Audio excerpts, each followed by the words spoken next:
سورج نکلنے تک وہ اس علاقے میں پہنچ چکے تھے جہاں کوئی صلیبی سپاہی نظر نہیں آتا تھا۔ حماد کی اپنی فوج کے چند سپاہی اسے نظر آئے جن کے ساتھ اس نے کچھ باتیں کی اور چلتے گئے۔ اپریل کا سورج بہت ہی گرم تھا، وہ منہ اور سر لپیٹے ہوئے چلتے گئے۔ دور سے ریت پانی کے سمندر کی طرح چمکتی ہوئی نظر آتی تھی اور بائیں سمت ریتیلے سلوں کی پہاڑیاں نظر آ رہی تھی۔ سفر کے دوران وہ آپس میں کوئی بات نہ کر سکے۔ گرمی کے علاوہ ان لاشوں نے بھی ان پر خاموشی طاری کر رکھی تھی جو انہیں ادھر ادھر بکھری ہوئی نظر آ رہی تھی۔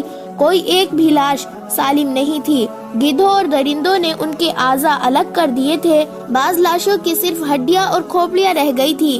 حماد نے لڑکی سے کہا، یہ تمہاری قوم کے سپاہی ہے۔ یہ ان بادشاہوں کی خواہشوں کا شکار ہو گئے ہیں جو اسلامی سلطنت کو ختم کرنے برطانیہ، فرانس، جرمنی، اٹلی اور نہ جانے کہاں کہاں سے آئے ہیں۔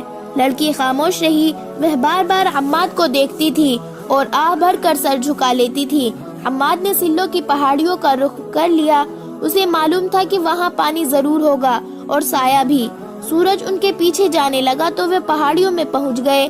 تلاش کے بعد انہیں ہری جھاڑیاں اور گھاس نظر آ گئی۔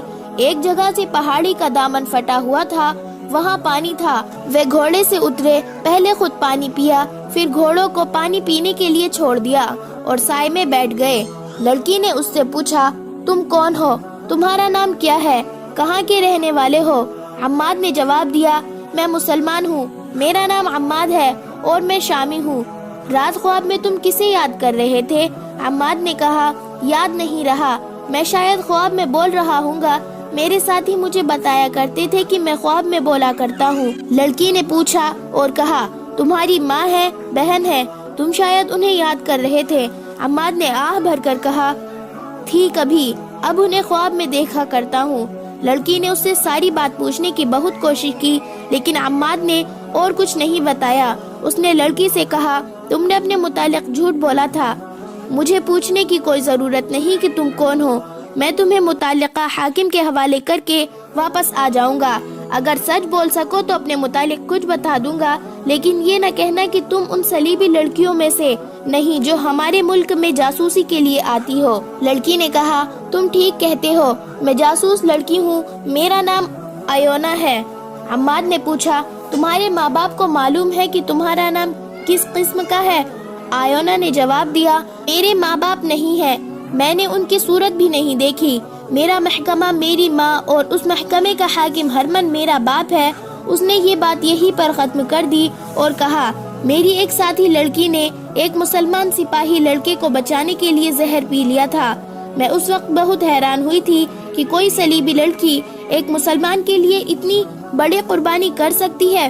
میں آج محسوس کر رہی ہوں کہ ایسا ہو سکتا ہے۔ پتہ چلا تھا کہ اس مسلمان سپاہی نے بھی تمہاری طرح اس لڑکی کو ڈاکوؤں سے لڑ کر بچایا، خود زخمی ہوا اور لڑکی کو شوبک تک پہنچایا تھا۔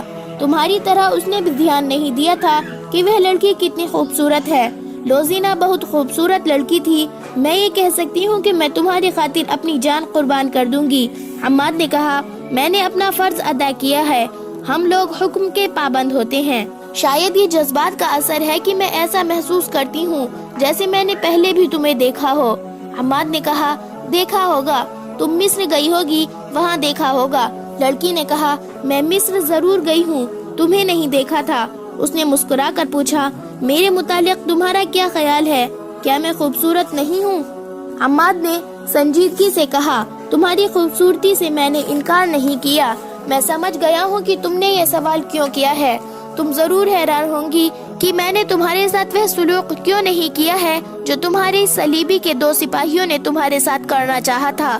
ہو سکتا ہے کہ تمہارے دل میں یہ خوف ابھی تک موجود ہو کہ میں تمہیں دھوکہ دے رہا ہوں اور تمہیں شوبک لے جا کر خراب کروں گا، یا تمہارے ساتھ تمہاری مرضی کے خلاف شادی کر لوں گا، یا تمہیں بیچ ڈالوں گا۔ میں تمہارا یہ خوف دور کرنا ضروری سمجھتا ہوں، لڑکی میرے مذہب کی ہو یا کسی دوسرے کی مذہب کی۔ میں کسی لڑکی کو بری نظر سے دیکھ ہی نہیں سکتا۔ اس کی وجہ یہ ہے کہ میں جب 13-14 سال کا تھا تو میری ایک چھوٹی سی بہن اغوا ہو گئی تھی۔ اس کی وجہ یہ ہے کہ میں جب 13-14 سال کا تھا تو میری ایک چھوٹی سی بہن اغوا ہو گئی تھی۔ اس کی عمر 6-7 سال کی تھی۔ 16 سال گزر گئے ہیں۔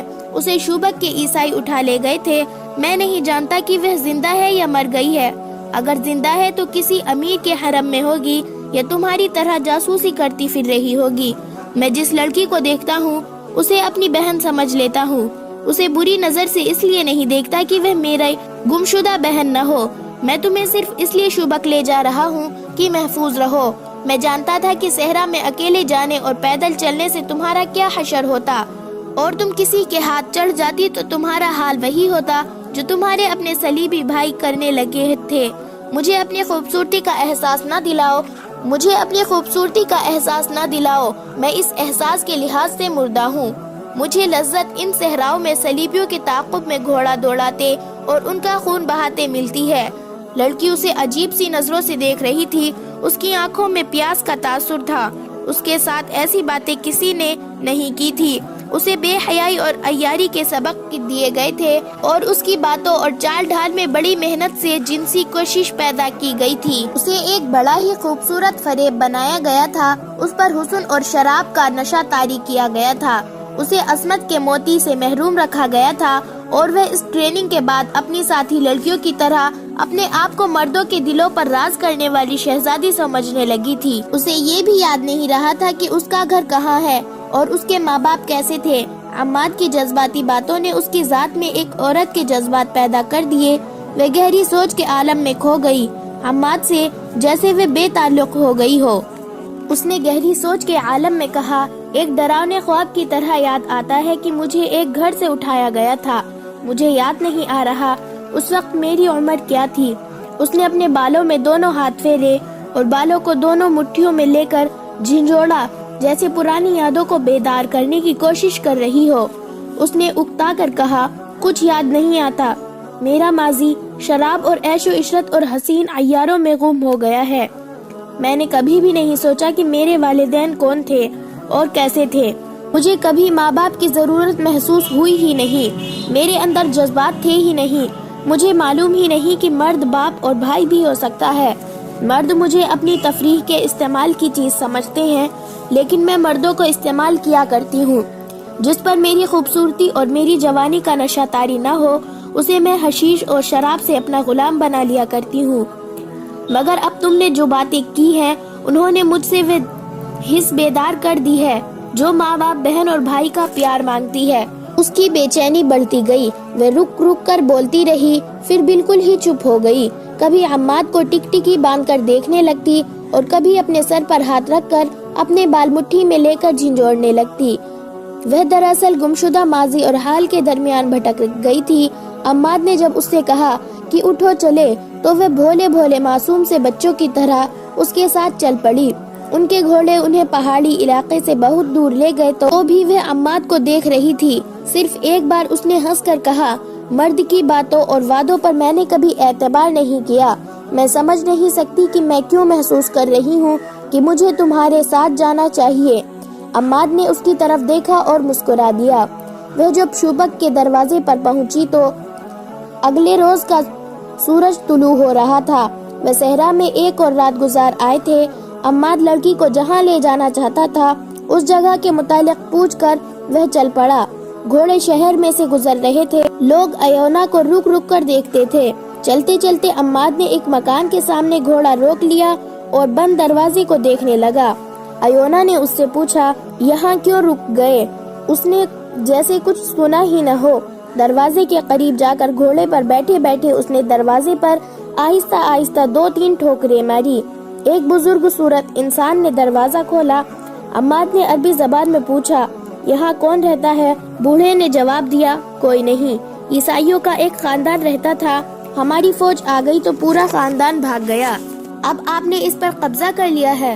بوڑھا ڈر گیا۔ اس نے دیکھا کہ یہ سوار فوجی ہے اور اس سے باز پرس کر رہا ہے کہ عیسائی کے مکان پر اس نے کیوں قبضہ کر لیا ہے، جبکہ سلطان صلاح الدین ایوبی نے منادی کے ذریعے حکم جاری کیا ہے کہ کسی مسلمان کی طرف سے کسی عیسائی کو کوئی تکلیف نہ پہنچے ورنہ سخت سزا دی جائے گی۔ بوڑھے نے کہا، میں نے قبضہ نہیں کیا، اس کی حفاظت کے لیے یہاں آ گیا ہوں۔ میں اسے بالکل بند کر دوں گا۔ اس کا مالک زندہ ہے، وہ مسلمان ہے اور 15-16 سال سے بیگار کیمپ میں پڑا ہے۔ عماد نے پوچھا، کیا امیر مصر نے انہیں کیمپ سے رہا نہیں کیا؟ بوڑھے نے جواب دیا، وہاں کے مسلمان اب آزاد ہیں لیکن ابھی کیمپ میں ہی ہیں۔ ان سب کی حالت اتنی بری ہے کہ قابل احترام سالار اعظم ایوبی نے ان کے لیے دودھ، گوشت، دوائیوں اور نہایت اچھے رہن سہن کا انتظام وہیں کر دیا ہے۔ بہت سے طبیب ان کی دیکھ بھال کر رہے ہیں۔ ان میں جس کی صحت بحال ہو جاتی ہے اسے گھر بھیج دیا جاتا ہے۔ وہاں جو رہتے ہیں انہیں ان کے رشتہ دار وہیں ملنے جاتے ہیں۔ اس مکان کا مالک بھی وہی ہے۔ ایک تو اس کا بڑھاپا ہے اور دوسرے کیمپ کی 15-16 سالوں کی اذیتیں۔ بیچارہ صرف زندہ ہے، میں اسے دیکھنے جایا کرتا ہوں، امید ہے صحتیاب ہو جائے گا۔ میں نے اسے بتا دیا تھا کہ اس کا مکان خالی ہو گیا ہے۔ حماد نے پوچھا، اس کے رشتہ دار کہاں ہیں؟ بوڑھے نے جواب دیا، کوئی بھی زندہ نہیں، اور 4 گھر چھوڑ کر ایک مکان کی طرف اشارہ کر کے کہا، وہ میری ذاتی مکان ہے، میں ان لوگوں کا صرف پڑوسی تھا، آپ مجھے ان کا رشتہ دار کہہ سکتے ہیں۔ حماد یہ پوچھ کر کہ اندر عورتیں نہیں ہیں، گھوڑے سے اتر کر اندر چلا گیا، کمروں میں گیا، دیواروں پر ہاتھ پھیرا۔ ایونا بھی اندر چلی گئی۔ اس نے حماد کو دیکھا، وہ آنسو پوچھ رہا تھا۔ ایونا نے آنسو کی وجہ پوچھی تو اس نے جواب دیا، اپنے بچپن کو ڈھونڈ رہا ہوں، میں اس گھر سے بھاگا تھا، یہ میرا گھر ہے۔ اس کے آنسو بہنے لگے۔ اس نے بوڑھے سے پوچھا، ان کے رشتہ دار مر گئے ہیں، ان کی کوئی اولاد بھی تھی؟ بوڑھے نے جواب دیا، صرف ایک لڑکا بچا تھا جو عیسائی ڈاکوؤں سے بچ کر میرے گھر آ گیا تھا، اسے میں نے شام روانہ کر دیا تھا، اگر یہاں رہتا تو مارا جاتا۔ حماد کو وہ رات یاد آ گئی جب وہ اس گھر سے بھاگ کر پڑوسی کے گھر جا چھپا تھا۔ وہ یہی پڑوسی تھا، مگر اس نے بوڑھے کو بتایا نہیں کہ وہ لڑکا جسے اس نے شوبک سے شام کو روانہ کر دیا تھا وہ وہی جوان ہے جسے وہ یہ کہانی سنا رہا ہے۔ حماد کے لیے جذبات پر قابو پانا محال ہو گیا، لیکن وہ سخت زان فوجی تھا۔ اس نے بوڑھے سے کہا، میں اس مکان کے مالک سے ملنا چاہتا ہوں، مجھے ان کا نام بتا دو۔ بوڑھے نے اسے اس کے باپ کا نام بتا دیا۔ حماد کو اپنے باپ کا نام اچھی طرح یاد تھا۔ بوڑھے نے کہا، اس لڑکے کی ایک بہن تھی، بہت چھوٹی تھی، اسے عیسائیوں نے اغوا کر لیا تھا، اسی زمن میں اس گھر کے سارے افراد عیسائیوں کے ہاتھوں قتل ہو گئے۔ حماد نے لڑکی سے کہا، ایونا، اپنی مقدس صلیب کے پر ستاروں کے کرتوت سن رہی ہو؟ ایونا نے کوئی جواب نہ دیا۔ وہ چھت کو دیکھنے لگی۔ اس نے کمرے کے دروازے کے ایک کیواڑ کو بند کیا اور اس کی الٹی طرف دیکھنے لگی۔ کیواڑ پر 3-4 چھوٹی چھوٹی اور گہری لکیریں کھدی ہوئی تھی۔ وہ بیٹھ کر ان لکیروں کو بڑے غور سے دیکھنے لگی۔ حماد اسے دیکھ رہا تھا۔ ایونا لکیروں پر ہاتھ پھیرنے لگی۔ وہ اٹھی اور دوسرے کمرے میں چلی گئی، وہاں بھی کیواڑوں پر ہاتھ پھیر کر کچھ ڈھونڈنے لگی۔ حماد نے جا کر پوچھا، کیا دیکھ رہی ہو؟ لڑکی مسکرائی اور بولی، تمہاری طرح میں بھی اپنا بچپن ڈھونڈ رہی ہوں۔ اس نے حماد سے پوچھا، یہ تمہارا گھر تھا، تم یہیں سے بھاگے تھے؟ حماد نے جواب دیا، یہیں سے، اور اسے سنا دیا کہ کس طرح ان کے گھر پر عیسائیوں نے حملہ کیا اور اس کی ماں اور بڑے بھائی کو قتل کر دیا تھا۔ حماد بھاگ گیا اور وہ آج تک یہ سمجھتا رہا کہ اس کا باپ بھی قتل ہو گیا ہے، لیکن یہ بوڑھا بتاتا ہے کہ باپ کیمپ میں زندہ ہے۔ تم نے اس بوڑھے کو بتا دیا ہے کہ وہ لڑکے تم ہی ہو جسے اس نے پناہ دی تھی؟ اس نے تج وجب کے عالم میں کہا، میں بتانا نہیں چاہتا۔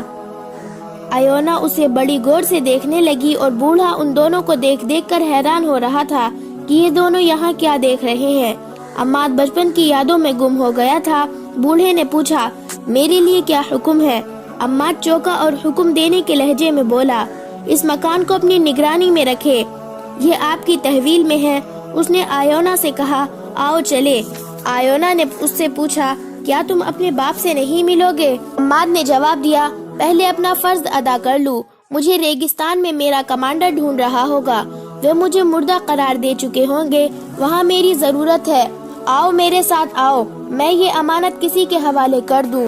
سلطان صلاح الدین ایوبی نے شگفتہ سے لہجے میں علی بن سفیان سے کہا، لڑکیاں لڑکیاں لڑکیاں، کیا یہ کمبخت صلیبی میرے راستے میں لڑکیوں کی دیوار کھڑی کرنا چاہتے ہیں؟ کیا وہ لڑکیوں کو میرے سامنے نچا کر مجھ سے شوبک کا قلعہ لے لیں گے؟ علی بن سفیان نے کہا، امیر محترم، آپ اپنی ہی باتوں کی تردید کر رہے ہیں، یہ لڑکیاں دیوار نہیں بن سکتی، دیمک بن چکی ہے اور دیمک کا کام کر رہی ہے۔ آپ کے اور محترم نور الدین جنگی کے درمیان غلط فہمی پیدا کرنے کی کوشش لڑکیوں کے ہاتھوں کرائی گئی ہے اور ان لڑکیوں نے حشیش اور شراب کے ذریعے ہمارے مسلمان حکام اور امراء کو استعمال کیا ہے۔ سلطان صلاح الدین ایوبی نے کہا، یہ وہی موضوع ہے جس پر ہم 100 بار بات کر چکے ہیں۔ مجھے ان لڑکیوں کے متعلق کچھ بتاؤ۔ یہ تو معلوم ہو چکا ہے کہ یہ آٹو جاسوس ہیں، انہوں نے اب تک کوئی نیا انکشاف کیا ہے یا نہیں؟ علی بن سفیان نے جواب دیا، انہوں نے بتایا ہے کہ شبک میں صلیبی جاسوس اور تخریب کار موجود ہے، لیکن ان میں سے کسی کی بھی نشاندہی نہیں ہو سکتی کیونکہ ان کے گھروں اور ٹھکانوں کا علم نہیں۔ ان میں سے 3 مصر میں کچھ وقت گزار آئے ہیں، وہاں انہوں نے جو کام کیا ہے وہ آپ کو بتایا جا چکا ہے۔ سلطان صلاح الدین ایوبی نے پوچھا، کیا وہ قید خانے میں ہے؟ نہیں، علی بن سفیان نے جواب دیا۔ اس نے کہا، وہ اپنی پرانی جگہ رکھی گئی ہے، ان پر پہرا ہے۔ اتنے میں دربان اندر آیا۔ اس نے کہا، عماد شامی نام کا ایک عہدیدار ایک صلیبی لڑکی کو ہاتھ لایا ہے، کہتا ہے کہ اسے اس نے کرک کے راستے سے پکڑا ہے اور یہ لڑکی جاسوس ہے۔ سلطان صلاح الدین ایوبی نے کہا، دونوں کو اندر بھیج دو۔ دربان کے جاتے ہی عماد اور آیونا اندر آئے۔ سلطان صلاح الدین ایوبی نے عماد سے کہا، معلوم ہوتا ہے کہ بہت لمبی مسافت سے آئے ہو، تم کس کے ساتھ ہو؟ عماد نے جواب دیا، میں شامی فوج میں ہوں، میرے کمانڈر کا نام احتشام ابن محمد ہے اور میں البرق دستے کا عہدیدار ہوں۔ البرق کس حال میں ہے؟ سلطان صلاح الدین ایوبی نے پوچھا اور علی بن سفیان سے کہا، البرق فی الواقع ورق ہے، ہم نے جب سوڈانیوں پر شب خون مارے تھے تو البرق قیادت کر رہا تھا، صحرائی چھاپوں میں اس کی نظیر نہیں ملتی۔ عماد نے کہا، سالار اعظم، آدھا دستہ اللہ کے نام پر قربان ہو چکا ہے، میرے گروہ میں سے صرف میں رہ گیا ہوں۔ سلطان صلاح الدین ایوبی نے سنجیدگی سے پوچھا، تم نے اتنی جانیں ضائع تو نہیں کی؟ مر جانے اور قربان ہونے میں بہت فرق ہے۔ عماد نے جواب دیا، نہیں سالار اعظم۔ عماد نے جواب دیا، نہیں امیر اعظم، خدائے جل جلالہ گواہ ہے کہ ہم نے ایک جان کے بدلے 20 جانیں لی ہیں۔ اگر صلیبیوں کی فوج اپنے ٹھکانے پر پہنچ گئی تو وہ چند ایک زخمی ہوں گے۔ فلسطین کی ریت کو ہم نے صلیبیوں کے خون سے لال کر دیا ہے۔ ہمارے دوسرے دستوں نے بھی دشمن پر پورا قہر برسایا ہے۔ دشمن میں اب اتنا دم نہیں رہا کہ وہ تھوڑے سے عرصے میں اگلی جنگ کے لیے تیار ہو جائے۔ سلطان صلاح الدین ایوبی نے لڑکی سے پوچھا، اور کیا تم پسند کرو گی کہ اپنے متعلق ہمیں سب کچھ بتاؤ؟ آیونا نے کہا اور اس کے آنسو بہنے لگے، سب کچھ بتاؤں گی۔ سلطان صلاح الدین ایوبی نے عماد سے کہا، عماد شامی، فوجی آرام گاہ میں چلے جاؤ، نہاؤ دھو، آج کے دن اور آج کی رات آرام کرو، کل صبح اپنے جیش میں چلے جانا۔ عماد نے کہا، میں دشمن کے 2 گھوڑے بھی لایا ہوں، ان کی تلواریں بھی ہیں۔ سلطان صلاح الدین ایوبی نے کہا، گھوڑے استبل میں اور تلواریں اسلحہ خانے میں دے دو، اور ذرا سوچ کر کہا، اگر ان گھوڑوں میں کوئی تمہارے گھوڑے سے بہتر ہو تو بدل لو۔ باہر کے محاذ پر گھوڑے کی کیا حالت ہے؟ عماد نے بتایا، کوئی پریشانی نہیں، اچانک ایک گھوڑا ضائع ہوتا ہے تو ہمیں صلیبیوں کے 2 گھوڑے مل جاتے ہیں۔ عماد سلام کر کے باہر نکل گیا۔ اس نے امانت صحیح جگہ پہنچا دی تھی۔ ادھر سے تو وہ فارغ ہو گیا، لیکن اس کے دل پر بوجھ تھا۔ یہ جذبات کا بوجھ تھا، یہ بچپن کی یادوں کا بوجھ تھا، اور یہ اس باپ کی محبت کا بوجھ تھا جو کیمپ میں پڑا تھا۔ وہ تس بجب میں مبتلا تھا۔ جنگ ختم ہونے تک وہ باپ سے ملنا نہیں چاہتا تھا، ڈرتا تھا کہ باپ کی محبت اور دل کے پرانے زخم اس کے فرض کے راستے میں حائل ہو جائیں گے۔ وہ اپنے گھوڑے کے پیچھے 2 گھوڑے باندھے استبل کی طرف جا رہا تھا۔ اسے ماحول کا کوئی ہوش نہیں تھا۔ گھوڑا اسے ایک گھاٹی پر لے گیا۔ اس نے سامنے دیکھا، شوبک کا قصبہ اسے نظر آ رہا تھا۔ وہ رک گیا اور اس قصبے کو دیکھنے لگا جہاں وہ پیدا ہوا تھا اور جہاں سے ضلع وطن ہوا تھا۔ اس پر جذبات نے رخت طاری کر دی۔ راستے سے ہٹ کر رکو سوار، اسے کسی کی آواز نے چونکا دیا۔ اس نے گھوم کر دیکھا، پیچھے ایک گھڑ سوار دستہ آ رہا تھا۔ اس نے گھوڑے ایک طرف کر لیے۔ جب دستے کا اگلا سوار اس کے قریب سے گزرا تو عماد سے پوچھا، باہر سے آئے ہو، وہاں کی کیا خبر ہے؟ اس نے جواب دیا، اللہ کا کرم ہے دوستو، دشمن ختم ہو رہے ہیں، شوبک کو کوئی خطرہ نہیں۔ دستہ آگے چلا گیا تو عماد دائیں طرف چل پڑا۔ آیونہ سلطان صلاح الدین ایوبی اور علی بن سفیان کے سامنے بیٹھی کہہ رہی تھی، میں نے آپ سے کچھ بھی نہیں چھپایا۔ وہ بتا چکی تھی کہ وہ جاسوس ہے۔ اس نے یہ بھی بتایا تھا کہ وہ قاہرہ میں 1 مہینے رہ چکی ہے۔ اس نے وہاں کے چند ایک سرکردہ مسلمانوں کے نام بھی بتائے تھے جو سلطان صلاح الدین ایوبی کے خلاف سرگرم تھے، اور اس نے یہ بھی بتایا تھا کہ صلیبیوں کی طرف سے سوڈانیوں کو بہت مدد مل رہی ہے اور صلیبی فوج کے تجربے کار کمانڈروں سوڈانیوں کو شب خون مارنے کی ٹریننگ دے رہے ہیں۔ آیونہ نے کسی استفسار کے بغیر ہی اتنی زیادہ باتیں بتا دی جو جاسوس اذیتوں کے باوجود نہیں بتایا کرتے، کیونکہ ان میں ان کی ذات بھی ملوث ہوتی ہے۔ اس سے علی بن سفیان شک میں پڑ گیا۔ علی بن سفیان نے اس سے کہا، آیونہ، میں بھی تمہارے فن کا فنکار ہوں۔ میں تمہیں خراج تحسین پیش کرتا ہوں کہ تم اونچے درجے کی فنکار ہو۔ ہمارے تشدد اور قید خانے سے بچنے اور ہمیں گمراہ کرنے کا تمہارا طریقہ قابل تعریف ہے، مگر میں اس دھوکے میں نہیں آ سکتا۔ آیونہ نے پوچھا، آپ کا نام؟ علی نے جواب دیا، علی بن سفیان۔ تم نے شاید ہرمن سے میرا نام سنا ہوگا۔ آیونہ اٹھی اور آہستہ آہستہ علی بن سفیان کے قریب جا کر دوزانوں بیٹھ گئی۔ اس نے علی بن سفیان کا دایاں ہاتھ اپنے ہاتھ میں لیا اور ہاتھ چوم کر کہا، آپ کو زندہ دیکھ کر مجھے بڑی خوشی ہوئی ہے۔ آپ کے متعلق مجھے بہت کچھ بتایا گیا تھا۔ ہرمن کہا کرتا تھا کہ علی بن سفیان مر جائے تو ہم مسلمانوں کی جڑوں میں بیٹھ کر نہیں، جنگ کے بغیر ختم کر سکتے ہیں۔ لڑکی اٹھ کر اپنی جگہ بیٹھ گئی۔ میں نے قاہرہ میں آپ کو دیکھنے کی بہت کوشش کی تھی مگر دیکھ نہ سکی۔ میری موجودگی میں آپ کی موت کا منصوبہ تیار ہوا تھا، پھر مجھے نہیں بتایا گیا کہ یہ منصوبہ کامیاب ہوا تھا یا نہیں۔ مجھے شوبک بلا لیا گیا تھا۔ علی بن سفیان نے پوچھا، ہم کس طرح یقین کر لیں کہ تم نے جو کچھ کہا ہے سچ کہا ہے؟